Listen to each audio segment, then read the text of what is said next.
Millionaire pretends to be poor to find a father for his twins. Then the black waiter shocked everyone. I'm sorry, but I think there's been a mistake. This table is for customers, not for people like he, said the manager of the five-star restaurant, blocking Marcus's path as he tried to serve table 12. The woman sitting alone at the table watched everything in silence. Isabella Rodriguez was 32 years old and had just witnessed something that made her completely rethink his social experiment. For the past 6 months, she had been posing as a single mother in financial difficulty, frequenting simple places in search of a man who could be a real father to her 5-year-old twins, Sofia and Diego. But today she had decided to try something different. Dressed as usual in simple clothes and with her hair unkempt, she had reserved a table at the most expensive restaurant in town using a false name. She wanted to see how the men who worked there would treat a customer who appeared to have no resources. Marcus Thompson, 28, held the tray with his hands trembling slightly. Not from fear, but from a restrained anger he knew well after years of serving in establishments where her skin color was seen before anything else. Mr. Patterson, this is her table. You specifically asked to be served by him. Impossible. Customers of this caliber don't ask to be served by, well, you understand. The manager turned to Isabella with a forced smile. I apologize for the embarrassment, ma'am. I'll send our best waiter immediately. Isabella remained silent, observing something that reminded her of her own childhood. The daughter of Mexican immigrants who started out washing dishes, she knew exactly what it was like to be judged by her appearance. The difference was that now, at 32, she ran a technology empire valued at $200 million. Actually, she said, finally breaking the silence, I specifically asked to be served by Marcus. If that's a problem, I can leave. The manager was visibly uncomfortable. A customer paying $400 for a meal was always right, even if his choices were unusual. Marcus approached the table, maintaining his professional demeanor despite the public humiliation. Isabella noticed something in his eyes that most people would miss, an unshakable dignity, as if he had faced much worse situations and emerged stronger. Good evening, ma'am. How can I help you? Her voice was calm, polite, without a trace of resentment for what had just happened. Isabella ordered the most expensive menu, discreetly watching as Marcus carefully noted every detail with professional care. When he walked away to place the order, she discreetly took out her cell phone and sent a quick message to his personal assistant. I need complete information about Marcus Thompson, waiter at Le Bernardin. Urgent. The reply came within minutes. Marcus Thompson, 28 years old, degree in education with a specialization in early childhood education. Works 2 jobs to support his younger sister who is studying medicine. Lost his parents in a car accident 3 years ago. Impeccable record, no debts other than his sister's student loans. Isabella almost dropped her phone. An educator working as a waiter to pay for his sister's education. While other men she had met during her experiment talked only about cars, gambling, and conquests, she had found someone who sacrificed his own dreams for his family. When Marcus returned with the appetizer, something unexpected happened. A small child at a nearby table began to cry inconsolably. The parents looked desperate, other customers showed irritation, but Marcus did something no one expected. Subscribe to the channel to find out how a simple gesture of kindness would reveal qualities that would transform not just one night, but 2 lives forever, and how sometimes we find exactly what we are looking for in the place we least expect. Marcus quietly crouched down next to the table where the child was crying, completely ignoring the disapproving looks from the other waiters. Hi little one, what's his name? He asked in a soft voice that made the boy stop crying instantly. Isabella watched, fascinated. In a few seconds, Marcus had transformed the tense atmosphere in the restaurant. The boy, about 4 years old, pointed to the plate in front of him with a grimace of disgust. Don't you like broccoli? Marcus asked, smiling. You know what I learned in school? If you pretend they're little trees in a magical forest, he tastes much better. Want to try? The child's parents looked at each other in surprise as his son began to eat, pretending he was a dinosaur in the broccoli forest. Other customers smiled, the tension in the room completely dissipating. Thompson. The manager's harsh voice cut through the moment. You're here to serve, not to play teacher with customers' children. Marcus stood up calmly, but Isabella noticed the flash of pain in his eyes. Excuse me, ma'am, he said, returning to his table with unwavering professionalism. Sorry for the interruption, he said quietly, refilling her water glass. Don't apologize. What you did was beautiful. Isabella watched him closely. You have a way with children.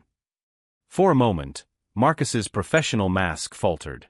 I worked in a daycare center during college. Children they're honest. They don't judge him by the color of her skin or his job. Isabella felt her heart tighten. Here was a man with a degree in education, clearly talented with children, waiting tables because society didn't offer him the opportunities he deserved. Marcus Thompson, table 12, in my office. Now. Manager Patterson's voice echoed through the restaurant. Marcus closed his eyes briefly, as if preparing for another public humiliation. Excuse me, ma'am. I'll be back in a few minutes.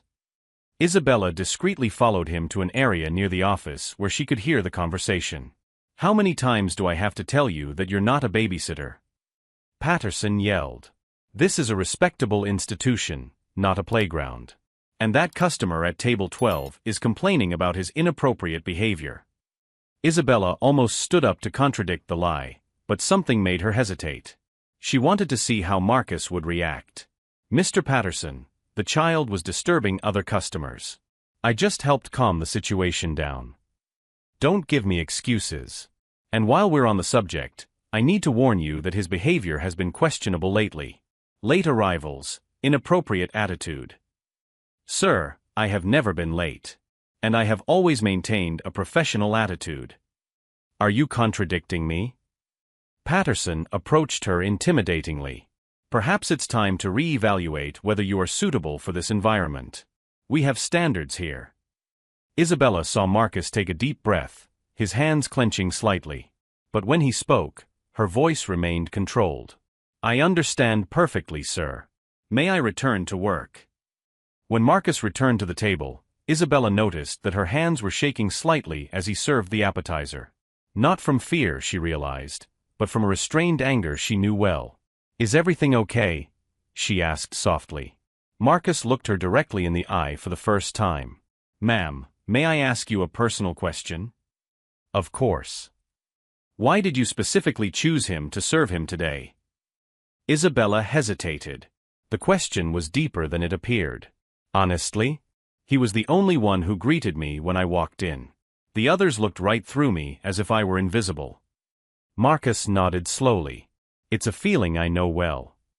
Over the next 2 hours, Isabella watched Marcus navigate a series of microaggressions. The sommelier who ignored his wine recommendations. The hostess who whispered to a colleague as he passed. The customer at table 5 who refused to be served by him. In each situation, Marcus maintained his dignity, treating each person with a professionalism that Isabella had rarely seen in executives at her own company. When dessert arrived, a new situation tested Marcus's limits. A drunk customer at the next table began making loud racist comments, clearly directed at he. Look at that, it's like they know how to serve real food, the man laughed to his companions. In my day, people like that knew his place. Isabella saw Marcus' jaw clench, but he continued to discreetly organize the nearby tables. That's when a man deliberately knocked his wine glass onto the floor. Hey kid, clean this up. That's what you're here for, isn't it? Marcus grabbed a cloth and bent down to clean up the wine. At that moment, Isabella made a decision that would change everything. She stood up, discreetly took out her cell phone, and began recording. Not just the humiliation Marcus was suffering, but her dignified and professional reaction to the abuse. Sorry for the mess, Marcus said calmly, finishing cleaning up. Next time be quicker, the man retorted, clearly expecting a reaction. Marcus simply nodded and walked away. But Isabella captured something no one else saw, the moment he paused in the hallway, leaned briefly against the wall, and took a deep breath, struggling to maintain her composure. In that instant, she knew she had found something rare. Not just a man who was good with children, but someone with an inner strength that had been tested and refined by adversity. What Isabella didn't know was that Marcus had also been watching her all night. He had noticed how she treated all the staff with respect, how she had left a generous tip for the cleaning crew, how his eyes had filled with tears when he saw the child happily eating broccoli. Two people were testing each other, neither knowing that they were both looking for exactly the same thing, someone real in a world full of masks. But while Isabella planned to reveal her true identity, Marcus kept a secret that would completely change the game. He had recognized who she was from the moment she walked into the restaurant. Isabella finished her meal but remained seated, pretending to check her emails while discreetly observing the dynamics of the restaurant. Each of Marcus' interactions revealed layers of a personality that fascinated her more and more. When an elderly lady at table 15 accidentally dropped her cane, Marcus was the only employee who immediately stepped in to help. When the same lady mentioned that it was her 80th birthday, he discreetly asked the kitchen to decorate her dessert, paying out of his own pocket. Thompson. Patterson's harsh voice echoed through the hall once again. His table 5 is complaining that you're taking too long with the order. Isabella watched Marcus discreetly check his watch. He had served the appetizer just 8 minutes ago. The normal preparation time was 15 minutes. But he simply nodded and went to check with the kitchen. That's when Isabella made her second decision of the night. Discreetly, she called her personal assistant. James, I need you to come to Lou Bernardine. Now. And bring Michelle Chun from the corporate investigation team. While she waited, Isabella continued to document everything. Patterson deliberately passing on incorrect orders to Marcus. Other waiters getting the best tables, while Marcus was left with the most difficult ones. Customers being subtly discouraged from asking to be served by him. 20 minutes later, James Hartford, his right-hand man for 10 years, entered the restaurant accompanied by Michelle Chun, a former investigative journalist who now worked for Isabella's company doing due diligence on business partners. Isabella, what's going on? James asked, sitting discreetly at a nearby table. Look at that waiter, she indicated Marcus with a subtle movement of her eyes. I want you to document everything that's happening to he. Michelle, use her discreet camera. I'm suspecting systematic discrimination. Michelle immediately understood the situation. As an Asian woman who had faced prejudice in the journalism industry, she recognized the signs. Over the next 30 minutes, they witnessed a masterclass in subtle harassment. Patterson constantly found fault with Marcus's work. Plates that weren't hot enough, glasses with imaginary watermarks, poorly folded napkins. This is textbook harassment, Michelle whispered to Isabella, discreetly adjusting her micro camera. I'm capturing everything. It was then that Isabella noticed something that shocked her. Throughout the harassment, Marcus would occasionally glance in his direction, not with desperation or a plea for help, but with something that looked like recognition. When Patterson forced Marcus to redo an entire table because the knives weren't perfectly aligned, Isabella saw Marcus smile discreetly. It wasn't the smile of someone broken, but of someone who knew exactly what was going on.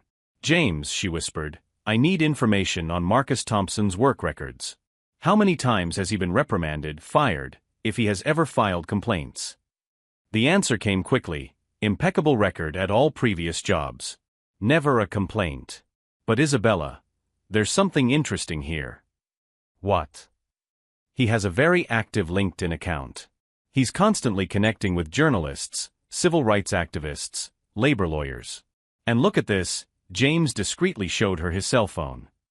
He posted about documenting work experiences for future reference 3 weeks ago. Isabella felt a chill down her spine. Marcus wasn't just a passive victim, he was building a case. At that moment, as if sensing he was being watched, Marcus approached his table for the last time that evening. Ma'am, I hope you enjoyed your meal. It was a pleasure serving you tonight. Isabella looked him straight in the eye. Marcus, may I ask you a personal question? Of course. How long have you known who I am? The smile that crossed Marcus's face was the first genuine one of the evening. From the moment you walked in, Ms. Rodriguez. His photo was on the cover of Forbes last month, the 30 most powerful women in technology. Isabella felt the world spin. And yet you. And yet I treated him as I would treat anyone else. Because that's what decent people do. Marcus lowered his voice. The question is, why is one of the most powerful women in the country pretending to be an ordinary customer in a restaurant where situations like the ones you witnessed today are known to occur? Isabella was speechless. Marcus had completely turned the tables. Maybe, Marcus continued, we're both testing something. The difference is that I always knew I was being tested. Patterson approached once more. Thompson, stop bothering the customer. Go clean the tables in the back. Marcus nodded politely, but before walking away, he discreetly left a folded piece of paper on Isabella's table. When she opened it, she found a phone number and a message: "If you're really interested in justice, call me tomorrow. I have something that might interest a woman who values honesty so much."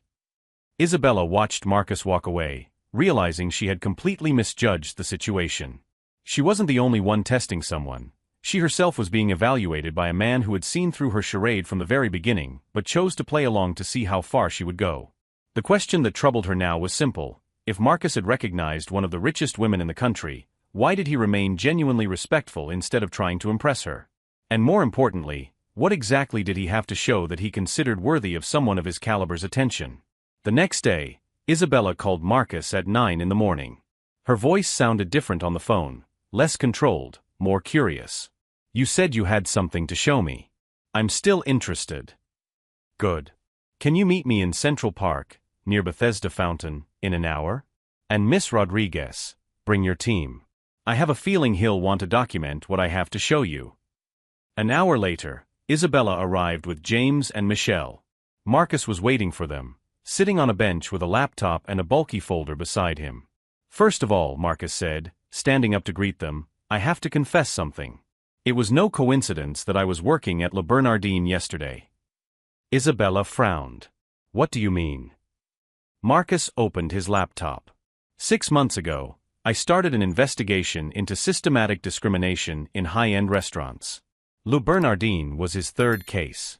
Patterson and management have a very clear pattern of harassment against black employees. The screen showed a detailed spreadsheet with dates, times, witnesses, and descriptions of incidents. Hundreds of entries over 6 months.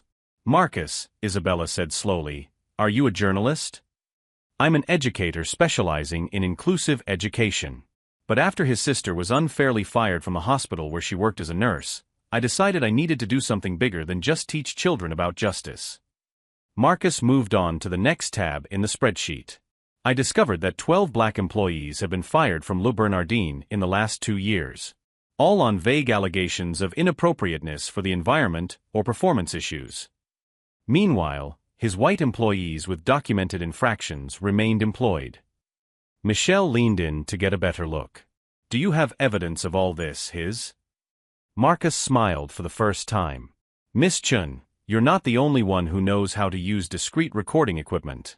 Over the past 6 months, I've documented every conversation, every discriminatory order, every prejudiced comment." He clicked on an audio folder. Patterson's voice echoed clearly, "I don't want these guys serving the main tables anymore. Customers complain. Find an excuse and get rid of them." "This was recorded 3 months ago," Marcus explained. Patterson talking to the human resources supervisor about Marcus Johnson, who was fired a week later on the grounds of inappropriate attitude. Isabella sat down on the bench, processing the information. "Marcus, you used me to get more evidence?" "Not exactly." Marcus looked her straight in the eye. "When I saw one of the most powerful women in the country choose to be served by me specifically, I thought maybe you were testing the environment too. I decided to play along to see how far you would go." James interjected, "What if she hadn't gone all the way? What if she had just been another rich customer enjoying discrimination?" Marcus opened a new folder on his laptop. "Then I would have had another documented case and extra evidence of how privileged people enjoy watching others being humiliated." But Isabella was different. The screen now showed an official Department of Labor form. "Last night, after our meeting, I finalized my formal complaint. 6 months of investigation, 347 hours of recordings, 218 supporting documents." Isabella was impressed. 347 hours. Every shift, every conversation, every discriminatory order. Marcus closed his laptop. But here's the problem: individual complaints rarely result in real change. Restaurants like Le Bernardin have expensive lawyers and political influence. Michelle immediately understood where he was going with this. But if one of the most powerful women in tech publicly supported his complaint? Exactly. The question is, do you really care about justice, or was yesterday just a sociological experiment for fun? Isabella took the laptop from Marcus's hands and began reviewing the files. Each entry in the spreadsheet told a story of humiliation, subtle discrimination, denied opportunities. It was a systematic pattern that went far beyond what she had witnessed the night before. Patterson isn't just a prejudiced manager, she said finally. He's a systematic predator. And he has protection from management. The restaurant's owner, Richard Whitmore, knows exactly what's going on. I have recordings of conversations where he instructs Patterson to keep the clientele standard high. Isabella stood up abruptly. James, cancel my afternoon schedule. Michelle, prepare complete recording equipment. Marcus, do you have Patterson's number? I do. Why? Because we're going to give Mr. Patterson exactly what he deserves. And we're going to do it today. 2 hours later, Isabella entered Lou Bernardine again. But this time, she was impeccable in an Armani suit, her hair perfectly styled, using her real identity.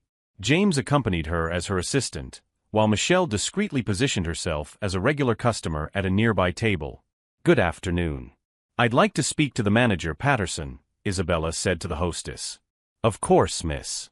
May I ask why? Isabella Rodriguez, CEO of Rodriguez Tech. I'm interested in discussing a corporate catering contract.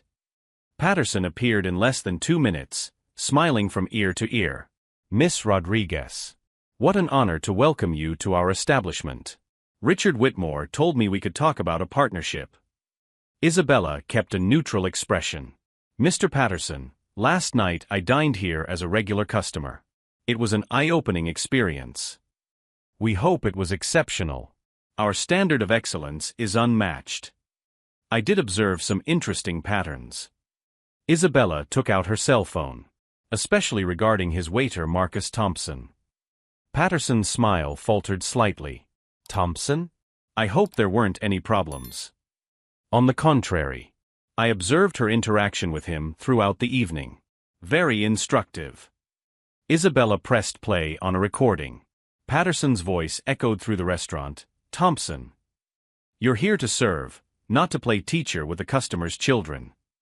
Several nearby customers stopped talking. Patterson turned pale. Miss Rodriguez, I can explain. Can you? Isabella turned up the volume. Now playing was the recording of Patterson shouting, How many times do I have to tell you that you're not his babysitter? This is a respectable institution, not a playground. The entire main hall was silent. Isabella turned to the nearby customers. Ladies and gentlemen, you are hearing how this establishment treats black employees when they think no one important is watching. Patterson tried to approach to turn down the volume, but James positioned himself between him and her. I'm not done. Isabella played a new recording, this time, the conversation between Patterson and the owner about keeping the clientele upscale by avoiding black waiters at the main tables. Indignant murmurs began to spread through the restaurant.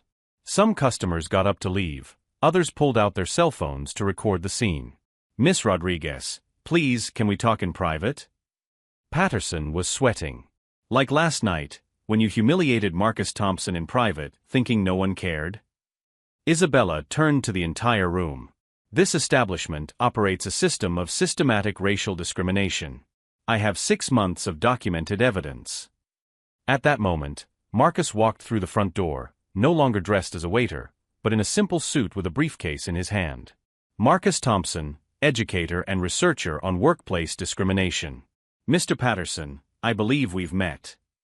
Patterson tried to back away, but he was trapped between the tables and a growing crowd of indignant customers. Ladies and gentlemen, Marcus said calmly, her voice carrying throughout the restaurant, for 6 months I have worked here documenting a systematic pattern of discrimination. Every humiliation, every prejudiced order, every opportunity denied based on skin color. He opened his briefcase and began spreading photos and documents across a nearby table. 12 black employees fired in 2 years.